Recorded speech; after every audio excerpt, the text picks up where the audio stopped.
Ready 5 second. Ready start.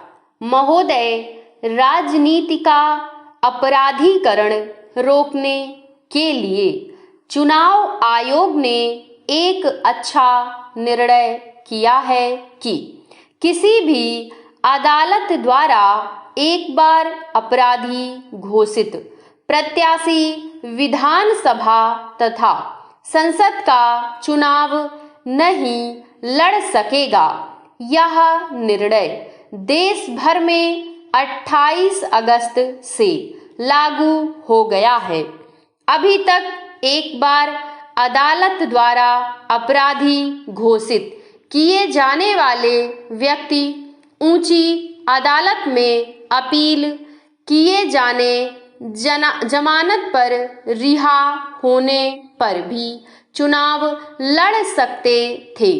अब आयोग ने 3 उच्च न्यायालयों तथा उच्चतम न्यायालय द्वारा दिए गए निर्णयों के दृष्टिगत इस बात को स्पष्ट किया है कि जनप्रतिनिधित्व अधिनियम 1951 के अनुच्छेद 8 में इस बात का प्रावधान है कि एक बार अदालत द्वारा अपराधी घोषित हो जाने के उपरांत कोई भी प्रत्याशी चुनाव लड़ने के अयोग्य घोषित हो जाता है। ऐसे में इस बात पर गौर नहीं किया जाना चाहिए कि वह व्यक्ति जमानत पर रिहा है अथवा उसने ऊंची अदालत में अपील कर रखी है। चुनाव आयोग की बैठक में इन विषयों पर विचार करने के बाद मुख्य चुनाव आयुक्त ने कहा कि इस कदम के दूरगामी राजनीतिक परिणाम होंगे तथा राजनीति को अपराधियों से मुक्त कराने में सहायता मिलेगी। वैसे उन्होंने इस बात को स्पष्ट किया कि यह कानून संसद व विधानसभाओं के वर्तमान सदस्यों पर लागू नहीं होगा। उन्होंने इस बात को भी स्वीकार किया कि जनप्रतिनिधित्व कानून के अनुच्छेद 8 में अनेक कमियां हैं जिन्हें दूर करने के लिए आयोग 3-4 दिनों में सरकार को लिखेगा। माननीय सदस्य ने संसद में बड़ी संख्या में अपराधियों के आ जाने को गंभीरता से लेते हुए कहा कि कानून तोड़ने वाला कानून बनाने वाला नहीं हो सकता। आयोग का यह निर्णय अगले वर्ष होने वाले 8 विधानसभाओं नागालैंड, त्रिपुरा, मिजोरम, हिमाचल प्रदेश, मेघालय, दिल्ली, मध्य प्रदेश, राजस्थान के चुनावों पर लागू होगा। चुनाव अधिकारियों को अब प्रत्याशियों के नामांकन पत्र स्वीकार करते समय इस बात को ध्यान में रखना होगा कि प्रत्याशी किसी अदालत से दंडित तो नहीं है या उस पर किसी अपराध में कोई मुकदमा तो नहीं चल रहा है। उम्मीदवारों को भी इस बात का शपथ पत्र भरकर देना होगा कि वे किसी अपराध में किसी अदालत द्वारा दंडित नहीं हुए हैं या उनके विरुद्ध किसी अदालत में कोई मामला विचाराधीन नहीं है अथवा जमानत पर नहीं छूटे हुए हैं। महोदय, देश में राजनीति में बढ़ते अपराधीकरण तथा भ्रष्टाचार के कारण आज संसद से लेकर नीचे के हर स्तर पर चिंता प्रकट की जा रही है। पिछले कई दशकों में जिस प्रकार चुनावों में खर्च बढ़ा है, उसी मात्रा में इसमें भ्रष्टाचार व काले धन का वर्चस्व भी बढ़ा।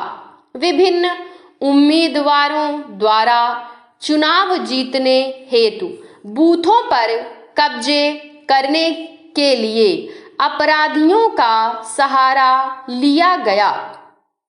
उससे राजनीति में अपराधियों का वर्चस्व भी बढ़ता गया। इस प्रकार पहले आर्थिक अपराधी और अन्य अपराधी जहां राजनीतिज्ञों के संरक्षण में पनपते थे, वहां अब वे खुलकर राजनीति में आने लगे। विभिन्न राजनीतिक दलों द्वारा ऐसे अपराधियों को जातीय अथवा अन्य कई अपराधों पर टिकट दिए जाते हैं।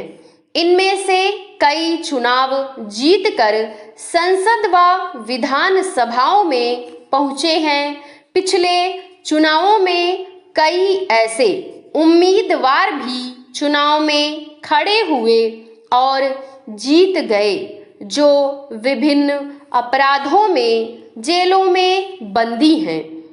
इसी गंभीर स्थिति को देखते हुए पिछले दिनों चुनाव आयुक्त ने भी कहा था कि वर्तमान संसद के 40 सदस्य तथा देश की विभिन्न विधान सभाओं के 700 सदस्य विभिन्न आपराधिक मामलों में संलिप्त हैं तथा उनके विरुद्ध भिन्न भिन्न अदालतों में केस चल रहे हैं।